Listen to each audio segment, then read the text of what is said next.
முருகன் பக்தர்கள் அனைவருக்கும் அன்பு வணக்கங்கள். என் அன்பு குழந்தையே, உன் துணை ஒருவருக்கு பயந்து ஓடிக்கொண்டு இருக்கின்றார். யார் அவர் என்று உனக்கு தெரியுமா? நீ என் மீது கொண்ட பக்தி மிகவும் உயர்ந்தது. ஆனால் சில நேரம் நீ விழிப்பு நிலையில் இருப்பதே இல்லை. சில நேரம் பல வழிகளில் உன்னுடன் பேச முயற்சித்தும் இருக்கின்றேன். ஆனால் கண்களை மூடி என்னை வருத்தி கொண்டு நீ என்னை அழைக்கின்றாய். ஆனால் நான் அருகில் வருவதை நீ உணர மறுக்கின்றாய் தங்கமே. பல வழிகளை நான் உன்னை காத்து கொண்டு இருப்பதையும் நீ உணர மறுக்கின்றாய். ஆனால் பக்தி செய்கிறாய். என்னை நினைத்து கண்ணீரும் வடிக்கின்றாய். எந்த சூழ்நிலை வந்தாலும் முருகா முருகா என்று என்னிடம் ஓடோடி வருகிறாய். ஆனால் என்னை நீ உணரத்தான் மறுக்கின்றாய் தங்கமே. உன்னுடைய வாழ்க்கையில் நடக்கும் அனைத்திற்கும் நிச்சயமாக ஒரு காரணம் உண்டு. ஒன்று நடக்காமல் போவதற்கும் கூட ஏதோ ஒரு காரணம் உண்டு தங்கமே.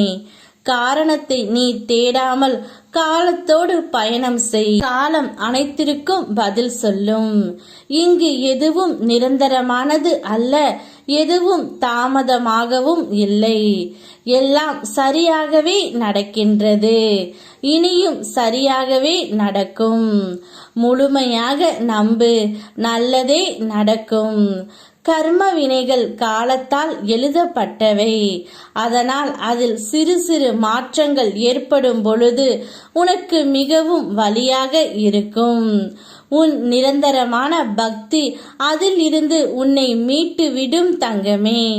உன்னுடைய துணை உனக்கு பயந்துதான் இப்பொழுது ஓடிக்கொண்டு இருக்கின்றார். உன்னிடம் சில விஷயங்களை சொல்ல முடியாமல் தவித்து கொண்டு இருக்கின்றார். அதனால் உன்னை பார்த்தால் பயத்தோடு ஓடி ஓடி சென்று விடுகின்றார் தங்கமே. ஆனால் நிச்சயம் இந்த நிலையை நான் மாற்றி தருகின்றேன். வாழ்க்கையை வாழ்வதற்கு தேவையான சிந்தனைகள் உனக்கு பிறக்கும். ஆகையால் சில நேரம் ஏற்படும் பிரச்சனைகளை வைத்து உன் வாழ்க்கையை நீ முடிவு செய்து விடாதே. அனைத்தும் கூடிய விரைவில் மாறிவிடும். உனக்காக நான் இருக்கின்றேன் தங்கமே. அனைத்தையும் மாற்றி உனக்கு நான் கொடுக்கின்றேன்.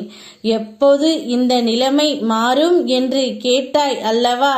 நிச்சயம் அந்த நிலையை உனக்கு மாற்றி உன் துணை சரியான வழியில் உன்னை நடத்தி செல்வார். யாம் இருக்க உனக்கு பயமேன். ஓம் முருகா.